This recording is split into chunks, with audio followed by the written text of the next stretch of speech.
Welcome back, students. In the series of C programming tutorial, in this lecture, we're going to discuss about the jump statement. We have already seen different types of statements that is supported by the C programming. We've started with the assignment statement, where an assignment operator can be used for assigning some value to an identifier.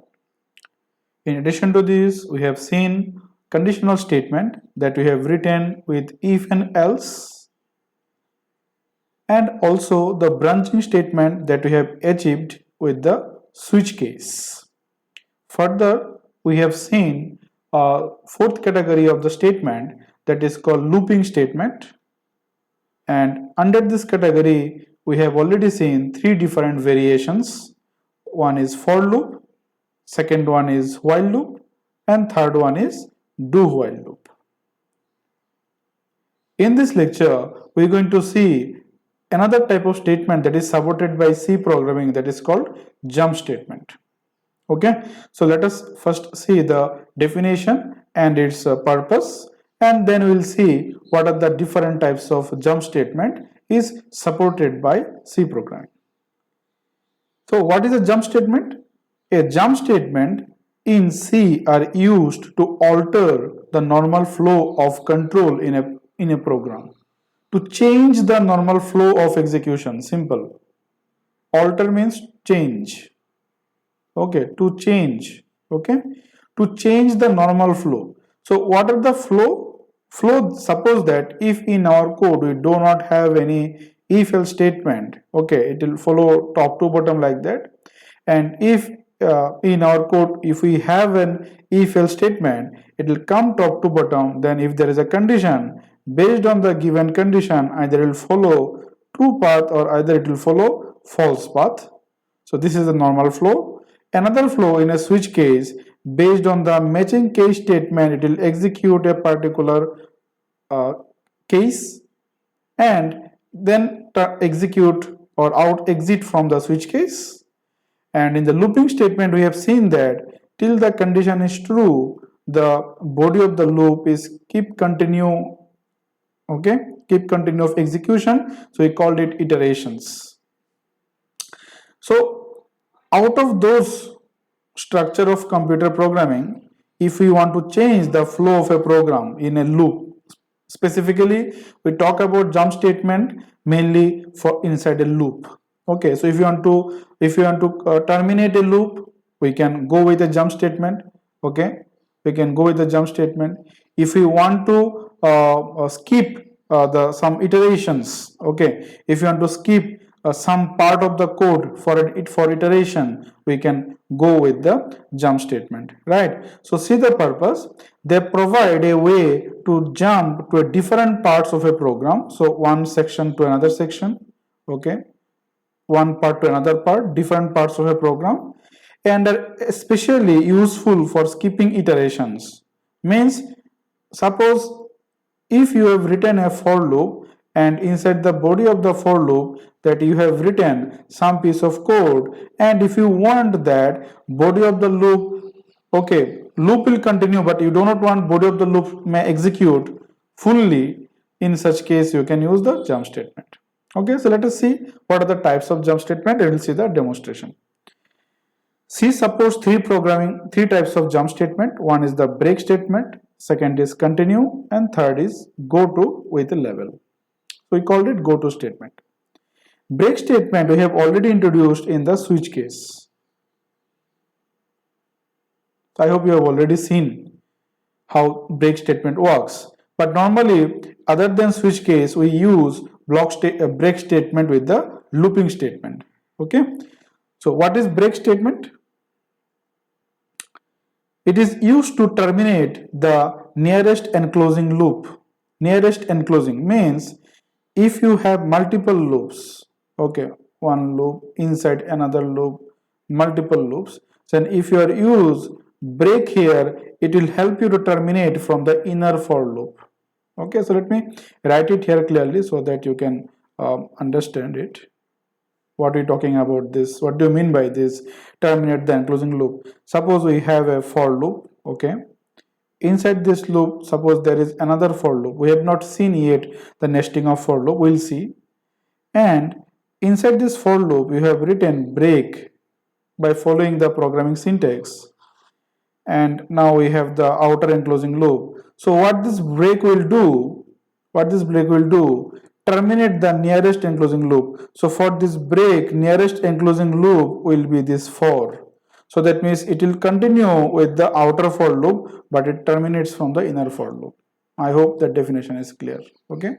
So now let us build a code and let's see how we can use a break statement. Okay, to terminate the nearest enclosing loop or a specific purpose. Right. Okay. Let's go back to the GDB compiler.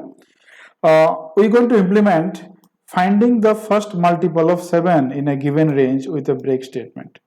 What this program all about? We'll take two range from the user. One is the start range, another is the end range, and we'll search from the start range to end range what are the numbers are there that can divisible by 7. So once we get the first number that is multiple of 7, okay, immediately we'll terminate the loop, okay, using the break statement. Okay, so let us take 2 1. So first one is the first range, RANG, and we also have the end range,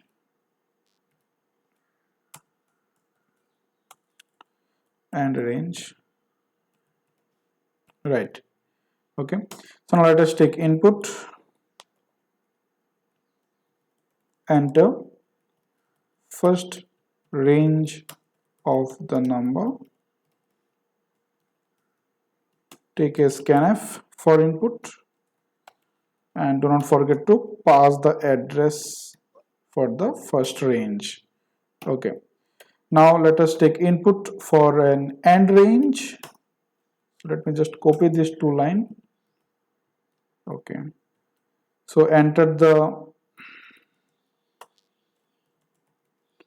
end range of the number and change the scanf first to end. Okay, fine. So now we'll take a loop because we're going to search the numbers from between a range. So for a range, a loop is suitable, right? So as I always preferred to use for loop, I'll start I equal to from the first range. It will go up to the end range and it will be incremented by 1.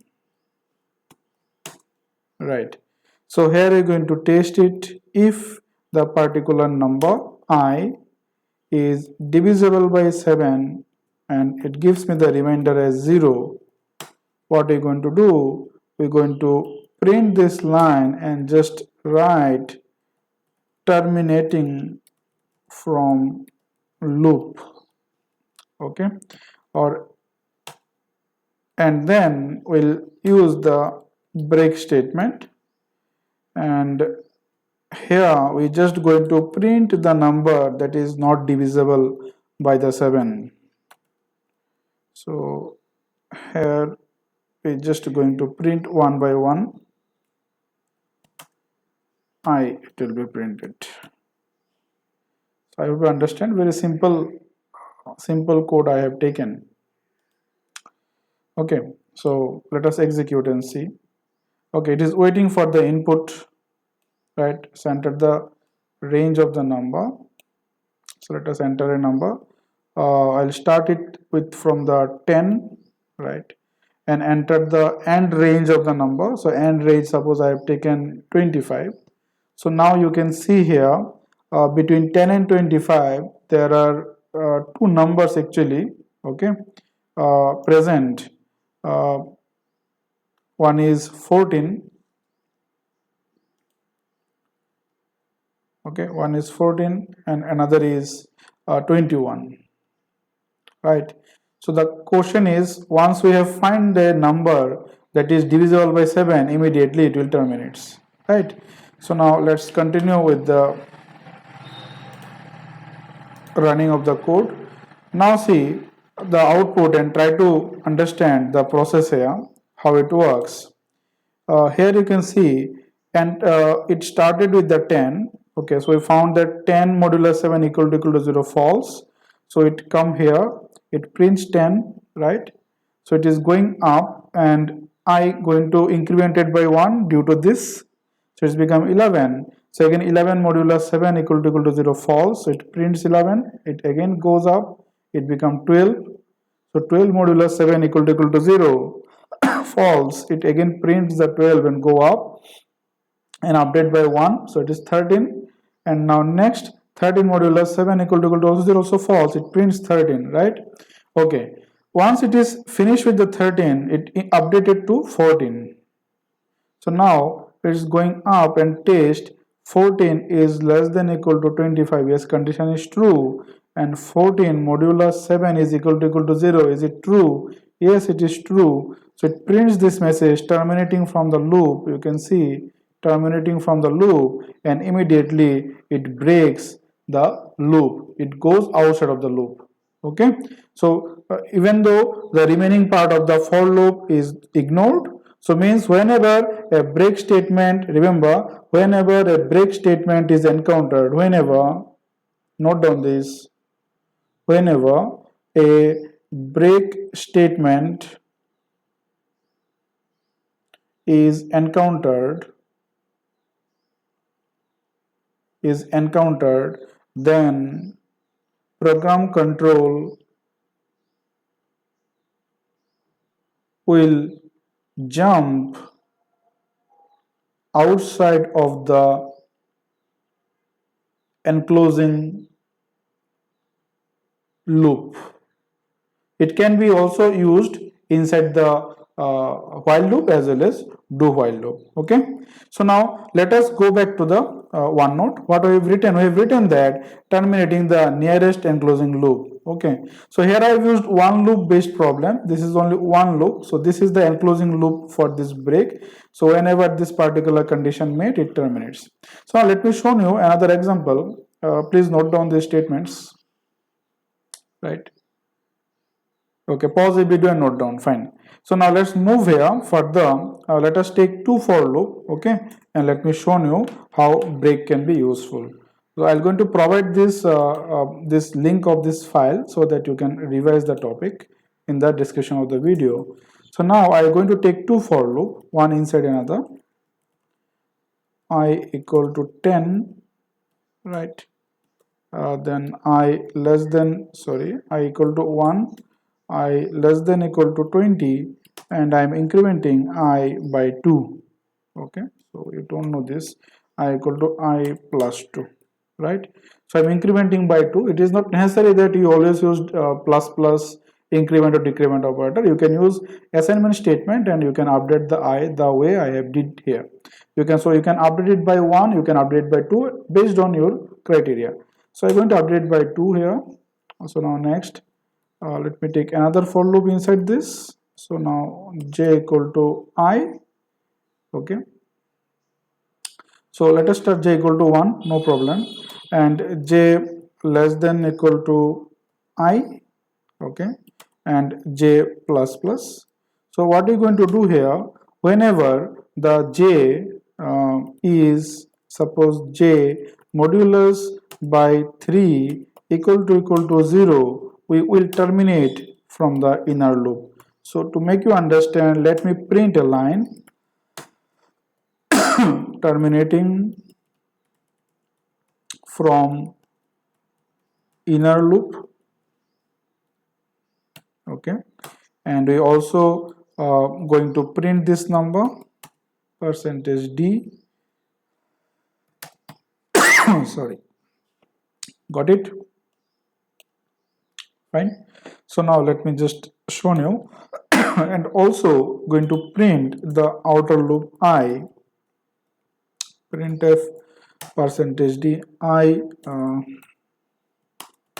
equal to percentage d. Okay, and here it also going to print j equal to this, and after printing this it will move to the next line. Okay, run it and see. Okay, some issue. Oh, it should be I. Now run. Okay, now see this, how it works. Okay, so we have started here. You can see the code. This is the way we should no, you should practice the C programming. We started with I equal to 1. Okay, so we found that J also started from 1 and J condition is also 1. So 1 equal to 1 is true, and here j that is condition true. Once j become 2, the condition become false. Right, so from I equal to 1 to I equal to 2, there is no output for the j. Okay, that's why you did not see any other output, right?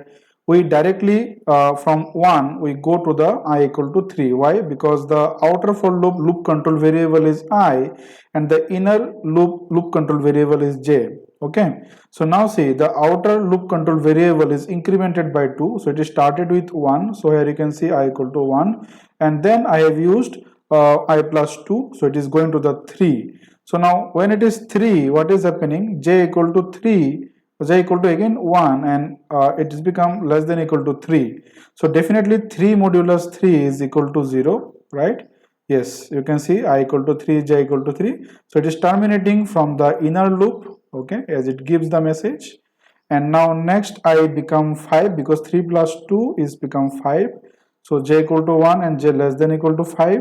Okay, so again we are checking. See, whenever we get j equal to 3, 3 modulus 3 equal to 0, it terminates the loop. So whatever the value we are getting I, every time inner for loop terminates when it reach to 3. So j starts from 1. Once it is reached 3, so we are testing 3 modulus 3 equal to 0. Once this condition become true, immediately break executes. Now see here break, did I return the break or not? Just let me check.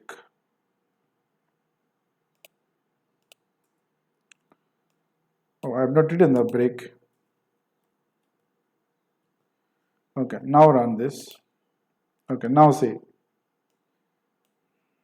Now number of iterations is reduced. Yes, now it is perfect.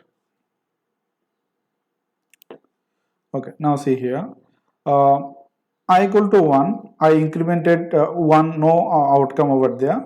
And I become 3. So I3, J3 condition made terminates from the loop. I become 5. So once j become 3, condition made terminates from the loop.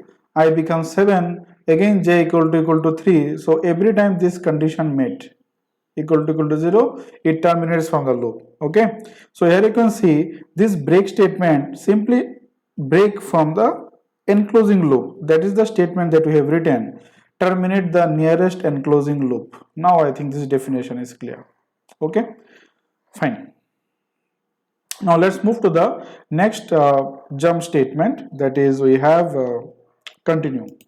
Okay, fine, and let me put this thing also in comment so that you can refer it later.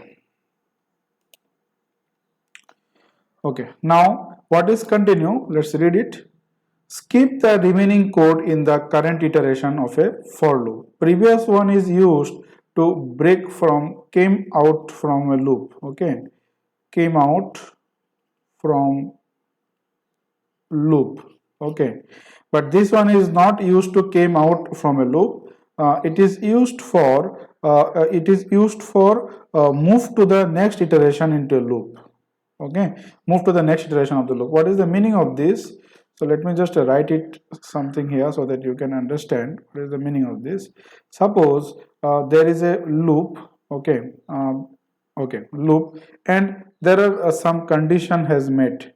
So when some conditions are met, what will happen in case of the continue?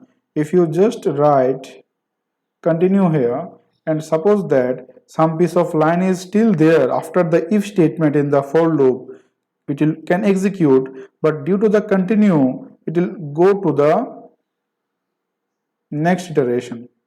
So that means these two lines will be skipped by the compiler.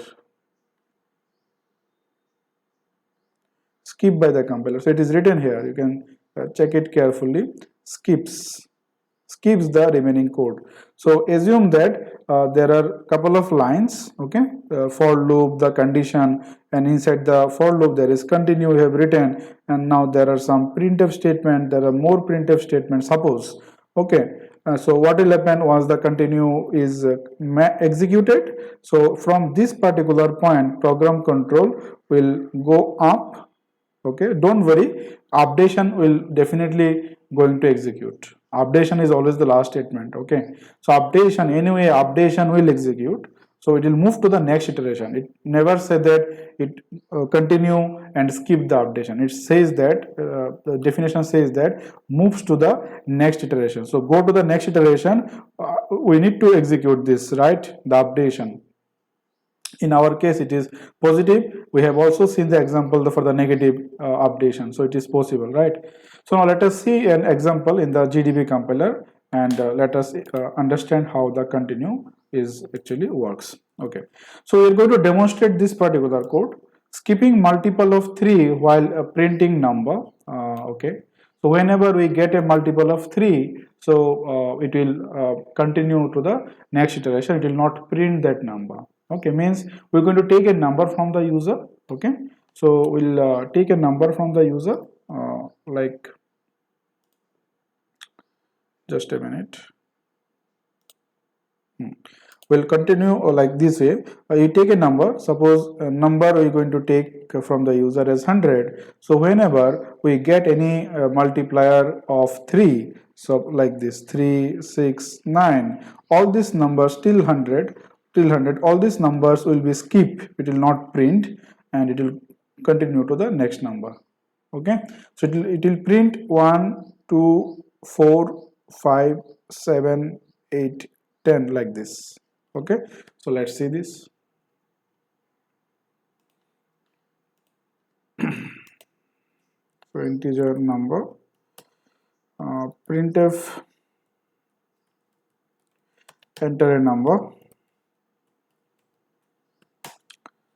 scanf, take the number as input from the user. Okay, you can watch this video in at 1.5x speed. Okay, I'm going a little bit slowly because this lecture is designed with the for keep in mind that for undergraduate student, the very first semester undergraduate student or the high school student, so their first time some students may be first time introducing with the computer programming. So for those students, if they continue with the speed 1.5, or if I run faster, that will be difficult for them to understand. So if you have little bit of programming concept in the high school, you can run this video in 1.5x or 2x speed for better experience, right? Okay, so now let me just use the for loop. I told you I always like the for loop. So it will continue from 1 and it will go up to the given number. Okay, and we'll test that if the number I that is generating from the loop, is it divisible by 3 or not? Okay, so if divisible by 3, that number will not print. Okay, so and else the number will print.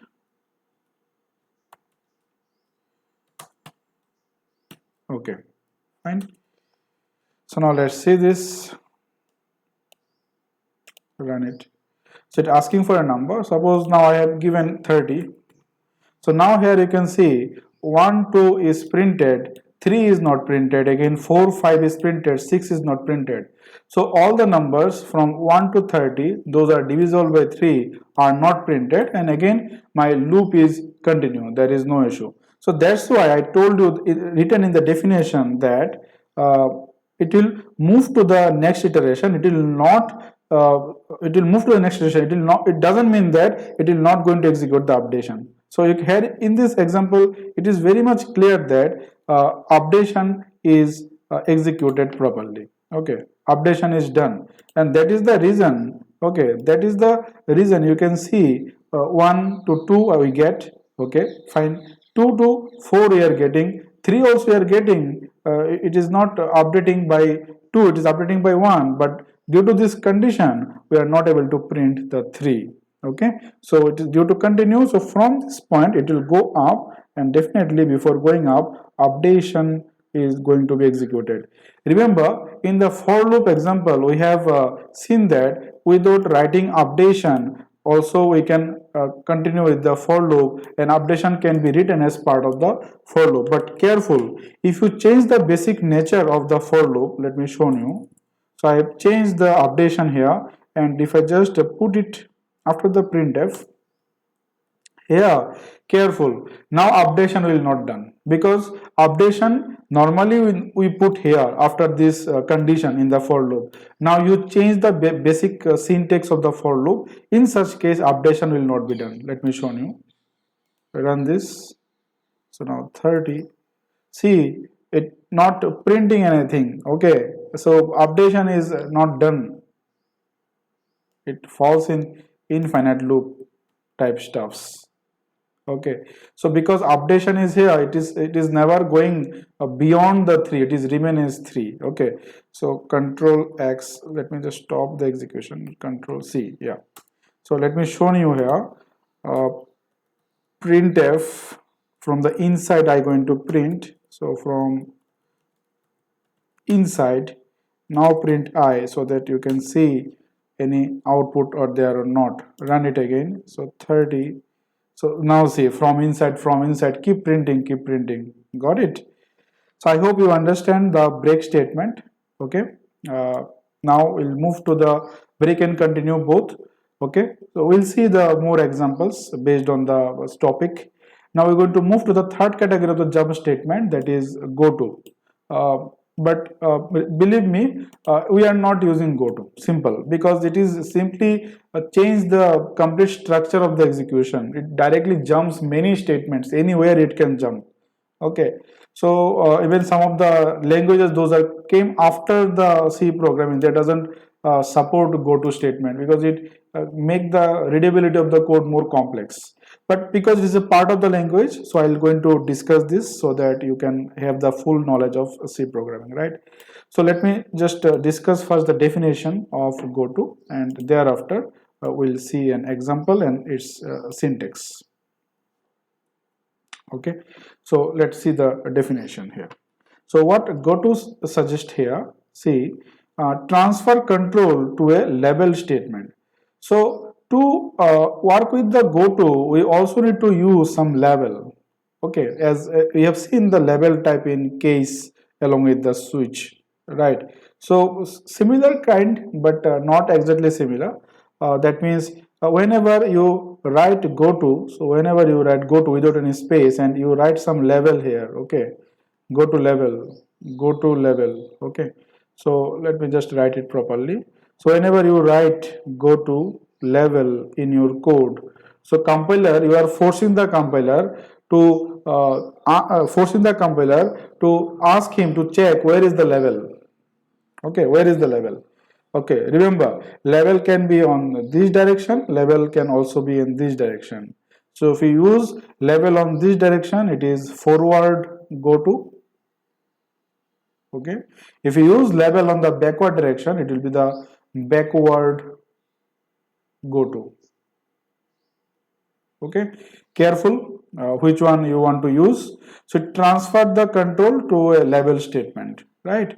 So a level means any valid level, a string. Okay, string level. Okay, so let us see how we can do this. So what is the problem statement? Take a input of a character as uppercase and validate it. On failing, it must continue to ask for a valid character. Okay, valid uppercase character means I'm looking for an uppercase character. Okay, suppose by mistake user enter lowercase or any other characters. We need to force the user go back to the scanf statement again and again till no that user not entered an uppercase character. Okay, so I hope you understand.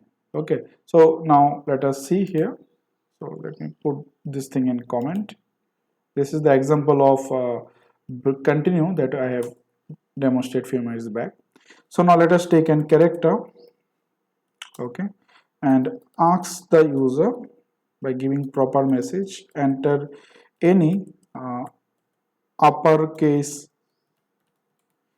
character. So this is the requirement. So new way, we can use getChar as well for this purpose. Okay, next, test it. Okay, if that ch, how to test it is uppercase.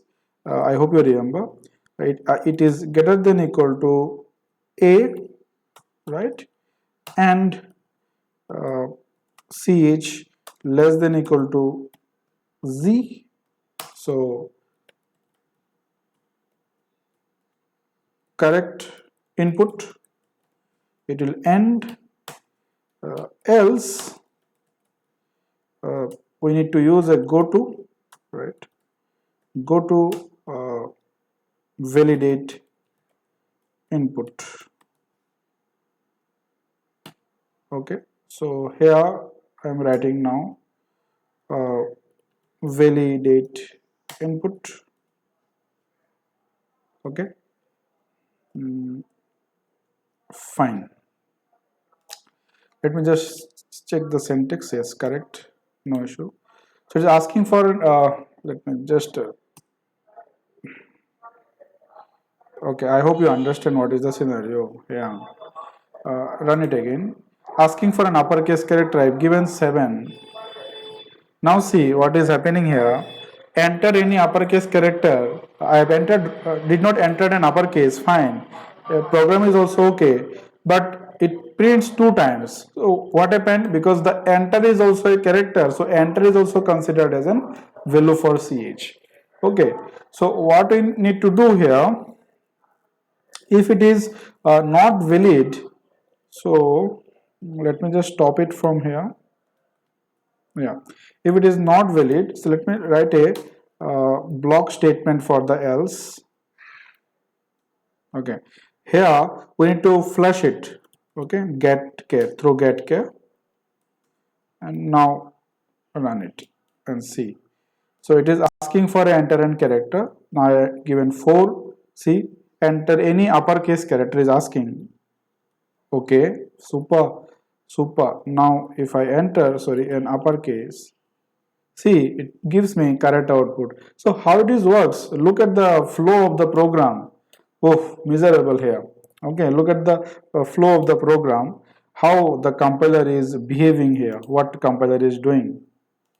Okay, see, we have when the compiler finds a level, it is a level, right? So compiler simply ignore the level and continue with the statement written after the level.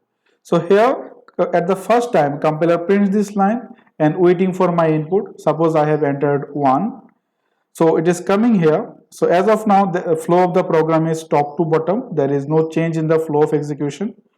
Now it is checking 1 is greater than equal to a, no, false. So it is coming to the else, the enter key consumed by the getChar, and it's saying that go to validate input again. So now see, from here where he is going here in the level. Okay, without loop we are implementing loop. So this is, I am going on backward direction, right? This is an example of backward goto. Careful, after the goto, when you write a specific level here, that level must be end with a semicolon. Please careful, okay? And the level, when you written the level, that level must be have a colon followed by the level, okay? The line I have written after the label, the printf, it is not necessary to write in the same line. You can write this way also. Let me show you here again so that you are not confused. Run. See, there is no issue. So I have given 4, asking for an uppercase. I have given uppercase. I got the output. Okay.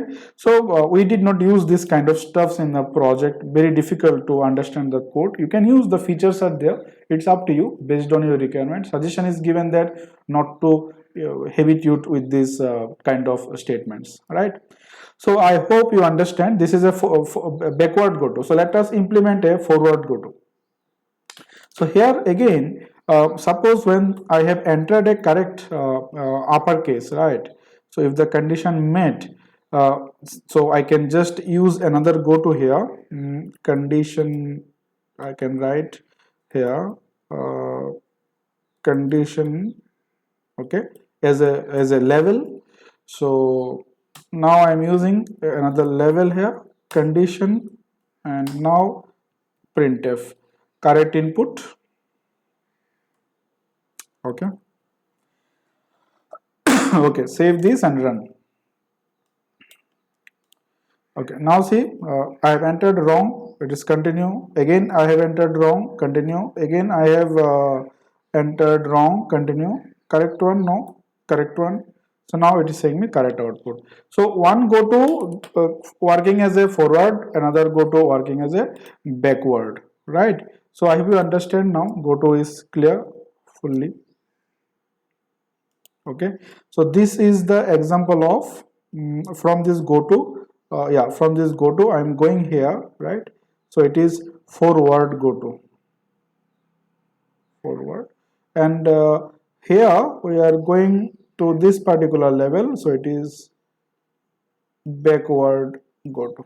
Okay, thank you very much. The end of this lecture, a little bit lengthy, but we covered three topics, small topic, interesting topic. If you like my content, please give a thumbs up to the video, and please at least comment that you like my video, and please share the video with your friends, and continue subscribe the channel so that you can receive the future videos whenever I published in the channel. Okay, thank you very much. Have a nice day.